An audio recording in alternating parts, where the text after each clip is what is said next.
हमारा भारत कई धर्मों का ओरिजिन पॉइंट रह चुका है, जैसे कि हिंदू, मुस्लिम, जैनिज्म और सिखिज्म। इसके साथ साथ आज के टाइम में यहाँ कई और धर्म के भी लोग रहते हैं, जैसे कि मुस्लिम और क्रिश्चियन।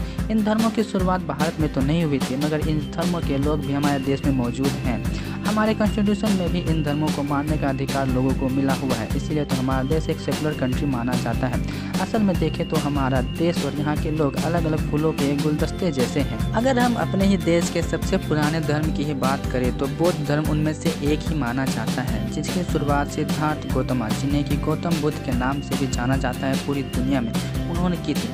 असल में जब गौतम बुद्ध 1483 BCE के आसपास दुनिया को छोड़कर गए तो उनके फॉलोअर्स ने कई धर्म आंदोलन करने शुरू कर दिए और बौद्ध के ज्ञान को लोगों में बांटने लगे, जिसे कई लोगों ने अपने जीवन में अपनाना भी शुरू कर दिया और बौद्ध का ज्ञान इस धर्म की एक मजबूत नींव बन गई। जिसके बाद 3rd सेंचुरी BCE के आसपास अशोका द ग्रेट बौद्ध धर्म से इतने ज़्यादा प्रभावित हुए कि उन्होंने इसे भारतवर्ष में एक राज्य धर्म की उपाधि ही दे दी।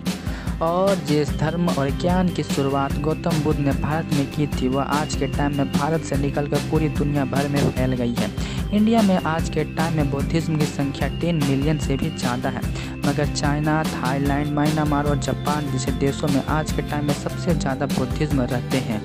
चाइना के लोग बौद्ध धर्म को कितना ज़्यादा मानते हैं, इस चीज़ का अंदाज़ा आप इसी बात से लगा सकते हैं कि चाइना ने अपने ही देश में बौद्ध की सबसे बड़ी स्टैचू बना रखी है, जिसकी हाइट 128 मीटर है और यह दुनिया की दूसरी सबसे बड़ी स्टैचू भी है।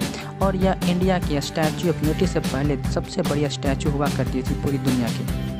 और क्योंकि बौद्ध धर्म की शुरुआत भारत में ही हुई थी, इसीलिए भारत में भी भगवान बुद्ध की सबसे लंबी प्रतिमा बनाई जा रही है बोध गया में। और बोध गया वही जगह है जहां भगवान बुद्ध को अपनी ज्ञान की प्राप्ति हुई थी। एक तरह से देखा जाए तो यह बुद्धिज्म के लिए एक तीर्थ स्थल है, इसीलिए बुद्ध की सबसे लंबी प्रतिमा का निर्माण इसी जगह पे किया जा रहा है और इसका निर्माण इंटरनेशनल वेलफेयर मिशन के द्वारा कराया जा रहा है। इसे तराशने का काम कोलकाता के मूर्तिकारों को दिया गया है।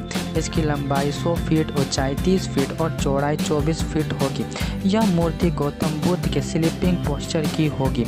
ऐसा कहा जा रहा है कि यह फरवरी 2023 तक यानी कि अगले साल तक बनकर तैयार हो जाएगी और बोध गया की शान को और भी ज़्यादा बढ़ा देगी।